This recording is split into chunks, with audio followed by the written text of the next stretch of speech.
Welcome to Moments with Marianne. This is your host, Marianne Pastana. And we're here today with special guest, Ditte Young, who's here to share with us animal telepathic communication. So what if your pet could tell you exactly how they're feeling, or maybe what they've been through? Would you want to learn about that? Well, today's guest is here to share with us how we can do just that. Ditte Young is an internationally renowned telepath, animal communicator, clairvoyant, intuitive coach, and best-selling author who has dedicated her life to expanding human understanding of consciousness, connection, and communication with both seen and unseen. Born with a rare sensitivity to the spirit world, Ditte possesses a unique ability to practice telepathy with remarkable speed and clarity. She has taught her methods to thousands of people around the world, helping individuals connect more deeply with themselves, their children, and their animals. Through her books and global work, Ditte continues to empower others to trust their intuition, understand behavior at a deeper level, and live more connected, authentic lives. So welcome to the show, Ditte Young. Thank you. Thanks for having me on. Well, what an honor it is to have you here and to talk about just your immense gift that you have. I've been so intrigued by this. Can you share with us how your journey of this telepathic communication with animals first began? It started with being a very sensitive girl, and I always felt that the animals were talking to me, and I thought, like the odd one out, because it was clear to me at the age of 4 that this didn't happen to my friends. And over the years, I became aware of the fact that I was a clairvoyant, but I never communicated my gifts with anybody because we were back in the 80s. We never spoke openly about spirituality, not here in Europe where I live. And when I turned 19 years old, I wanted to shut it off because it wasn't only the animals that spoke to me, spirits communicated to me. I got precognitive informations about people, which scared me a lot. And I wanted to shut it off. I went to a clairvoyant school, and we have loads of these schools here in Europe because we have a very high standard and morality when it comes to working in a spiritual field. And he was the one, my teacher, telling me, well, you are an animal communicator and you will one day become very renowned. And I had absolutely no idea what to do with that message. So I just basically practiced and practiced with human beings, and I took in 60 people and then 40 animals, and it occurred to me, wow, this is easy. This is pretty easy. I have to share my knowledge about this. So that's how my journey began 30 years ago. Well, we're so glad that you're here to share your journey with us, and what a profound gift you have. I mean, I know you talk with animals and people and spirits. So, what was one animal communication that really has stuck with you throughout your lifetime? I think every single session I have sticks with me because animals are so loving and so pure in their hearts, and it moves me every single time. But the one episode I do remember was a mare. I was going to a farm, and the job was, can you predict if she's gonna give birth, this mare, to a stallion, which is what they hoped for because they are worth a lot of money in the equine industry, or if it was a new little mare. And I was standing there in front of this majestical animal, and she said, well, I'm pregnant with a prince, which means a stallion, and so are you. And I looked at the horse and I asked her, what are you talking about? And she said, you are pregnant too. And I ran home and I took a pregnancy test, and I was pregnant with my son, Philip. Oh, wow. I mean, what a remarkable story. I'm getting goosebumps just hearing that. Thank you so much for sharing that with us. So, what does a telepathic session look like? Well, I help animal owners in two ways, and it can be by being physically present, which is a possibility here in Europe for people to come visit, or I go to them in their private homes or in the stables. Or the second option they have is helping the animal through a picture, and that is the how I help most animal owners now, especially after the I guest starred in the telepathy tapes at the podcast show, and people have wanting to communicate with me and get the help from me from all over the world. And the way it works is basically to glance or look into an animal's eyes, because I do believe that's the gateway to their souls. And then my job as the telepath is to transfer images in front of my inner eyes combined with emotions, that's clear sentience, and thoughts, and the thoughts will sound like the tone of my own voice. And when I receive messages back, it is via images or thoughts and emotions as well. And the job is to simply be the translator and ask specific questions that can bring the animal owner as many details as possible. Because I do believe it's way too easy to tell the animal owner, well, your horse loves carrots. That's pretty logical, isn't it? But telling the story of their past and the cause to behavioral issues or figuring out health issues, that's what I'm known for, and that's the level of information I want to bring to animal owners and teach my students when I'm teaching animal communication. So, when you're having animal communication, you talked about health. How how are they communicating how they're feeling or their health issues? How does that come through? It can come through to me as they show it in front of my inner eyes or on the picture, which means all of a suddenly something is more clear, or I find it more significant, or I get attracted to look at, let's say, the left shoulder. And my job as a telepath is to ask the horse, what is it about the left shoulder? Do we have a pain issue? Is it a muscle issue? And what is it attached with? And what is causing this pain on your left shoulder? And other times I get it transferred. So I experience pain in my left shoulder. And then I have to ask the horse or the dog or the cat or the animal I'm helping, how can we help you? What is causing this? And how can we help you? What are some of the most common ailments that you're seeing in animals? The most common elements I see is definitely their interest in us as human beings, because when we socialize and domesticate animals as we do, when we take them in, because it's actually against their nature, we will see the most loyal friends. And that's why people are so attracted to animals, because we have a friend, a four-legged friend, that is waiting for us to come home, and they're still happy. They're not debating with us. They're not arguing or hold grudges against us because we have gone to work for 6 hours. They're just happy to see us. And because of their huge interest, because they are pack animals and they are safe when we are all there, they are interested in our well-being as well, both mentally and physically. And to me, it's very clear to see the quote evidence of imbalances when it comes to mentality or physical imbalances when I work with riders, because when I work with horses, on that level I do, and that is the Olympic level or Prix level, very high level elite riding. It is very crucial for the riders to make it work during the training and the competitions, and they can't hide any flaws or imbalances out there, because they're gonna lose points out there. And that's why I love working with it, because either you can do it or you can't, and that will bring some sort of an evidence of the work we do.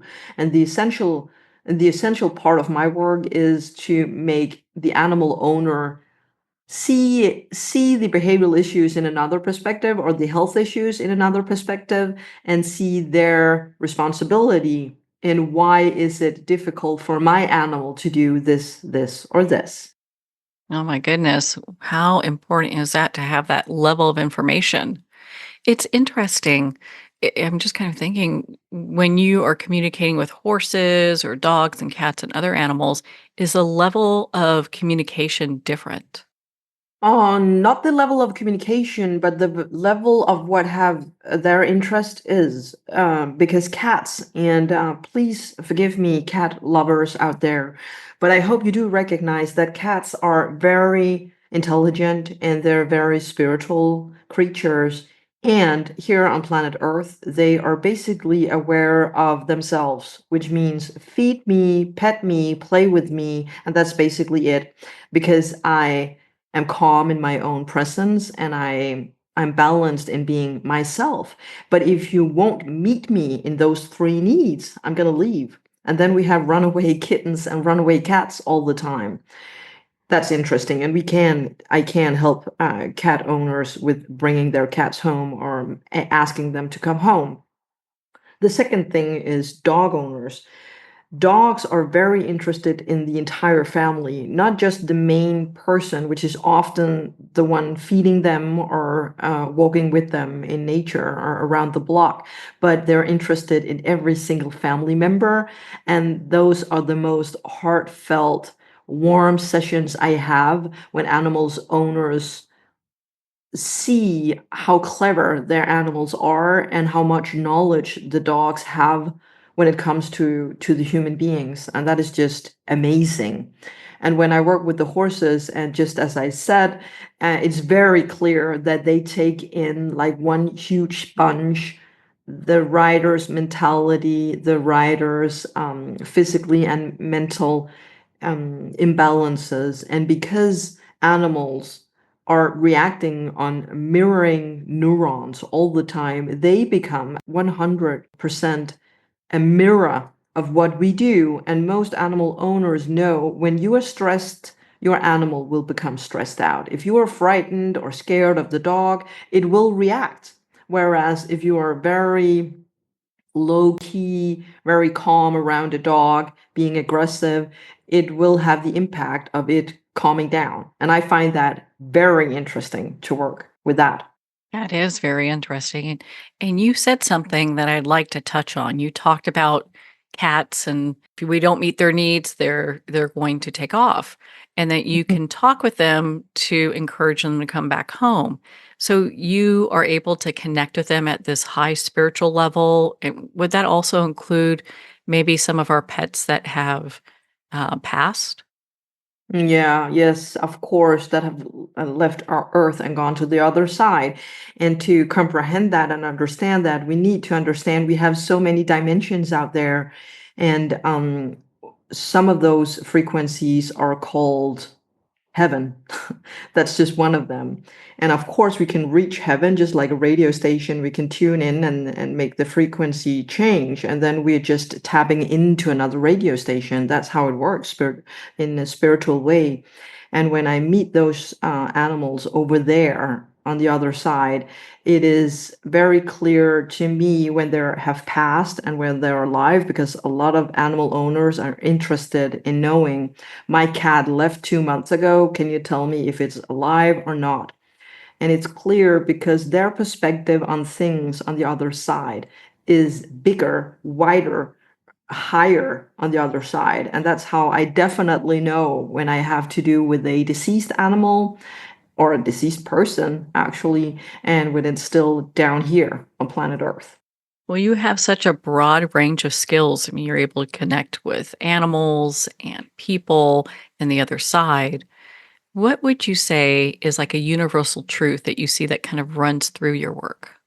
I think if people knew what they had in common, every single soul I'm helping being two or four-legged, they want us to connect. They want the oneness. They just want love.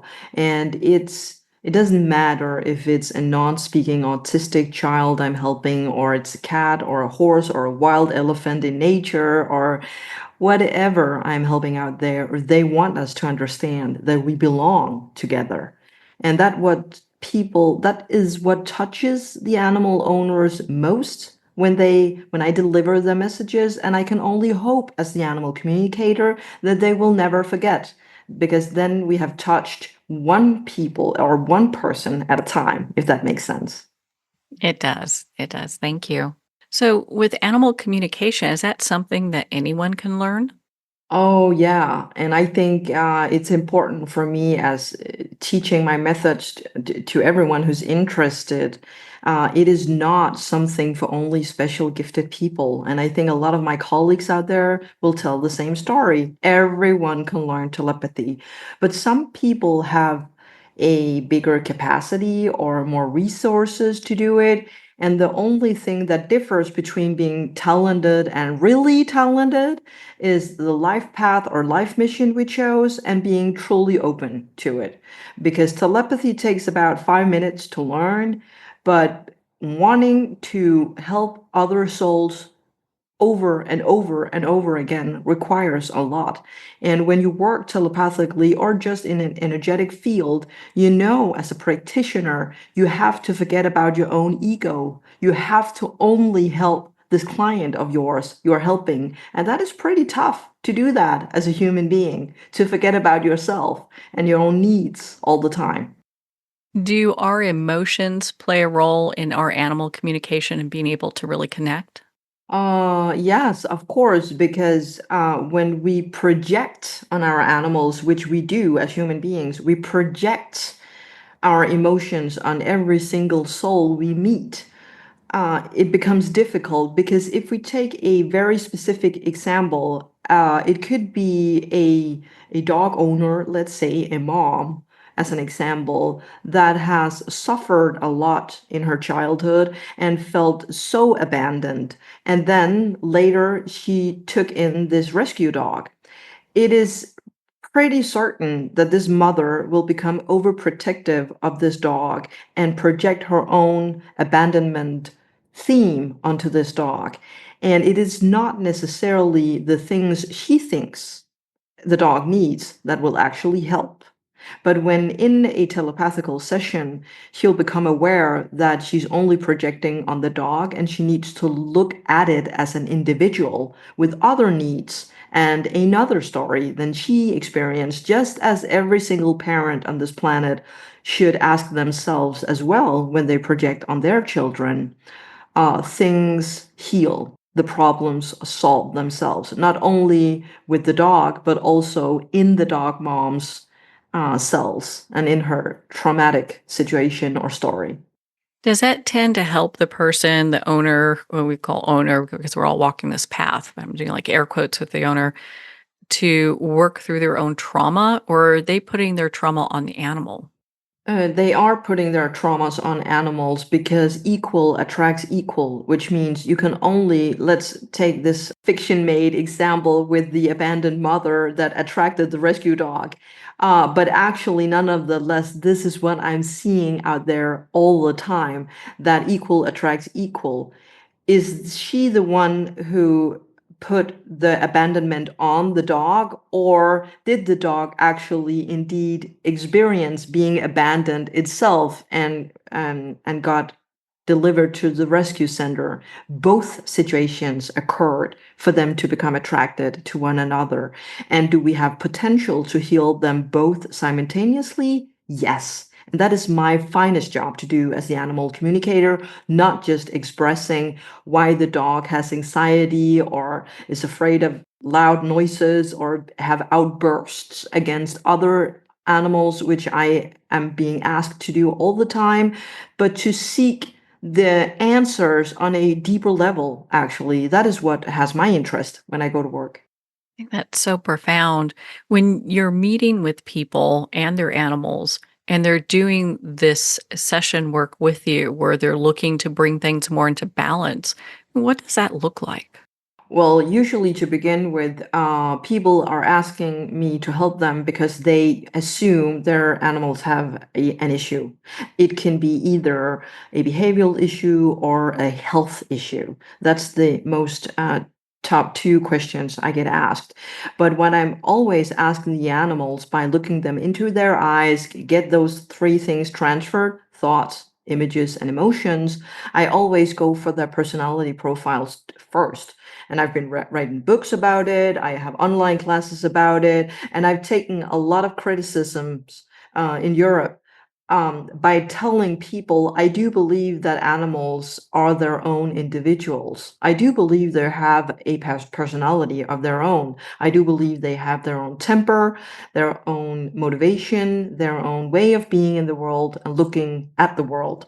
By understanding their personality, and I'm pretty sure that people out there who have cats or horses or dogs will say, yes, that's true, because even though I have two breeding dogs that came from the same pack or cup, they are very different. I'm pretty sure that people can recognize this. And when I understand their personality and their specific way of being in the world, I get individual tools for these animals, which means I can't make any one size fits all concept here when it comes to behavioral issues or health issues, because they have individual problems and they are affected by their human beings and how they project on their problems. And that is just super interesting, being an animal communicator and a therapist. So it's kind of like couple therapy when I go to work. Oh my gosh, I can understand that completely. I mean, my dog Maxwell was so much different than my dog Belle. And so I look at these two dogs and they're completely different than the other. One was kind of standoffish, the other one's very loving. So anyone who owns an animal knows that that's the case. There you go. Thank you for confirming that. Without a doubt. So I know that you have you've got 4 best-selling books, in Europe, and I'm so excited that we're having one that's coming in English to the US soon. And Yeah. I'd like to touch on just, because I know horses is such a big deal here in the US. What if someone has a horse that is, let's say, a little, ornery? How do you handle that?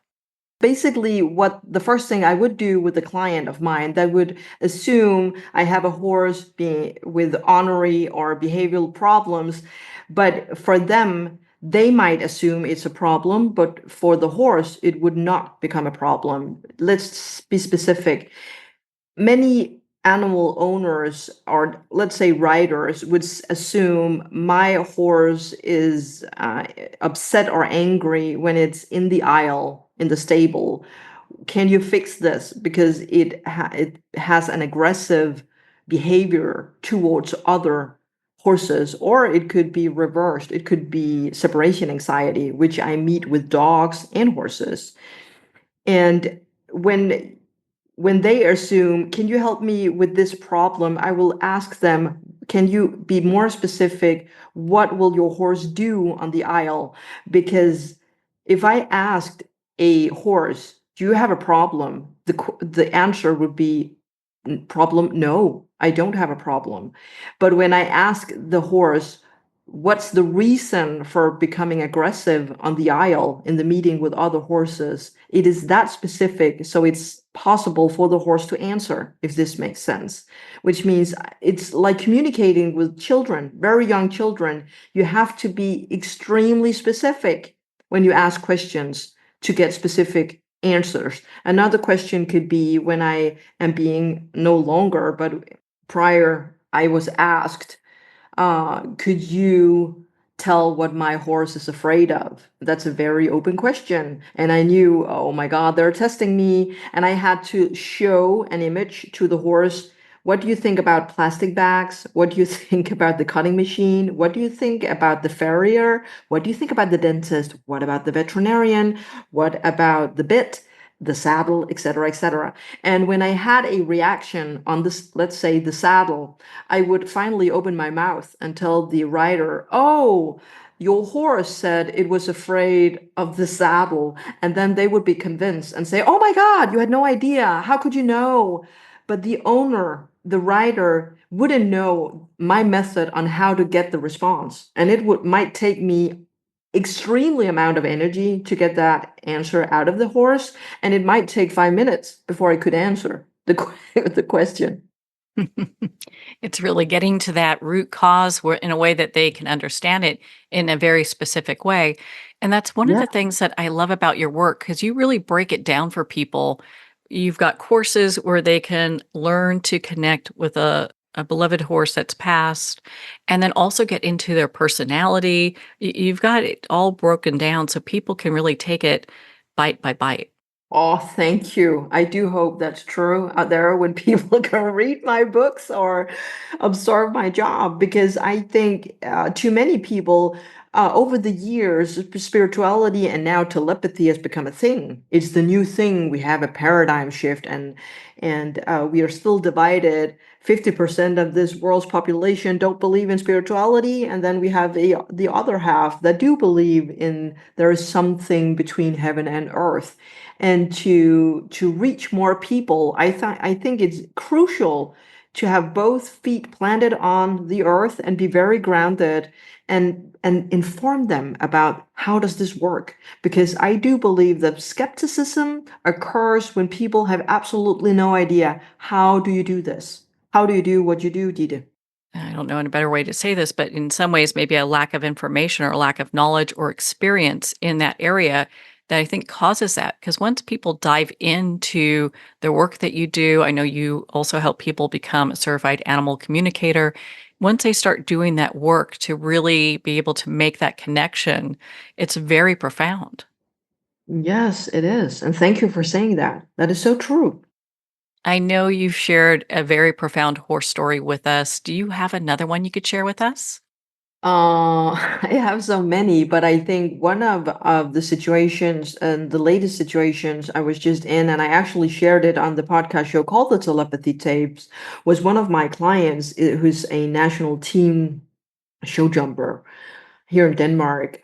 They have a huge farm with 40 horses, and I was going there, and the mother of this farm asked me to help them because 50% of these horses were sick, and they had absolutely no idea what caused them their diseases, and it they didn't have these 25 horses the same symptoms, and it made a bad energy out there. People were frustrated, and calling the vet all the time is pretty expensive. So the mother said, "Can you just tune in on this and ask 25 horses what is up with you?" And I thought, this is a huge thing. And should I ask each and single one of them? Or do we have a common mutual horse soul here I can ask? Because I don't have 25 hours to do this work.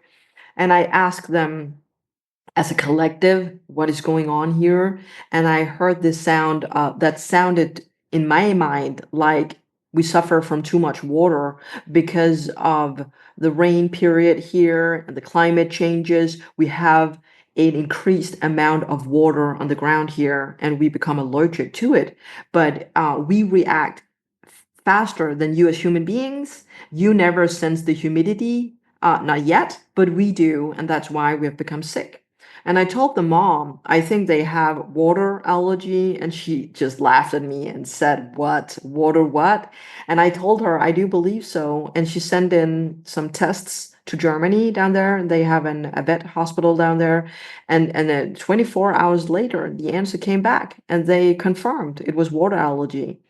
And then the mom asked me what to do about this. And I said, I have actually no idea, but I would recommend you to change the bedding in the entire stable, because if they take in too much water and the humidity is too high, you have to change the beddings. So you will lock down water, or or close for humidity from the ground coming up in the aisle and in the boxes, and it's very expensive. And she did that, and a week later she had 25 healthy horses.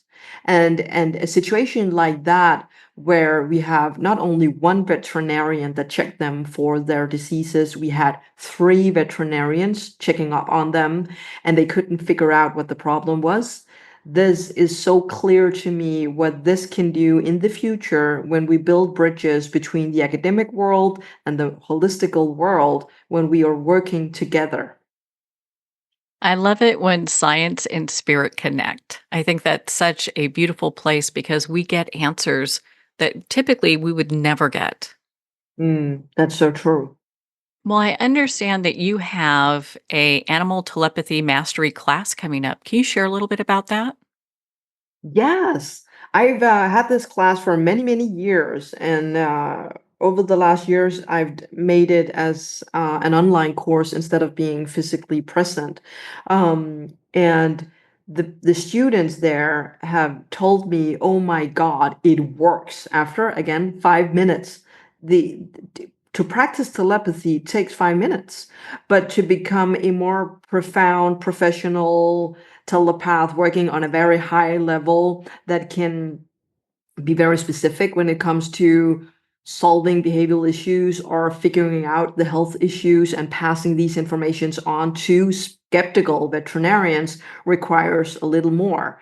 And I've basically made modules so my students can take in one module at the time. So when it launches, they get access to all these online courses or modules, but they can look at them whenever they feel like it, and they have access forever, and they have access to me and my Facebook group forever. And what I find amazing is I've created an online group where they have to help each other out because they need to practice on each other's animals, and they have to do it for free. They have to do it because they are just good people and they get the practice, the animal owner gets answers, and vice versa. Which means I'm trying my best here to create a universe with no money involved at all, but only good-hearted people that will help each other out and their animals. Well, what a profound course to get that kind of information and to start really developing a more spiritual connection with the animals that we love. Thank you. Well, Diddy, where can our listeners connect with you and be part of your community and learn more about your work?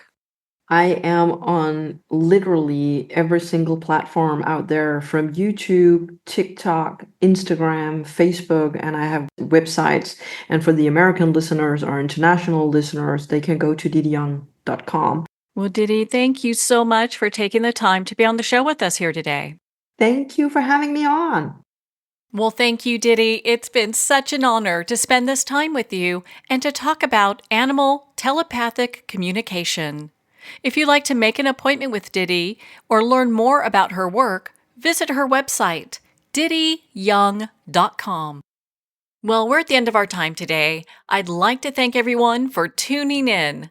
You've been listening to Moments with Marianne, where we make every moment count.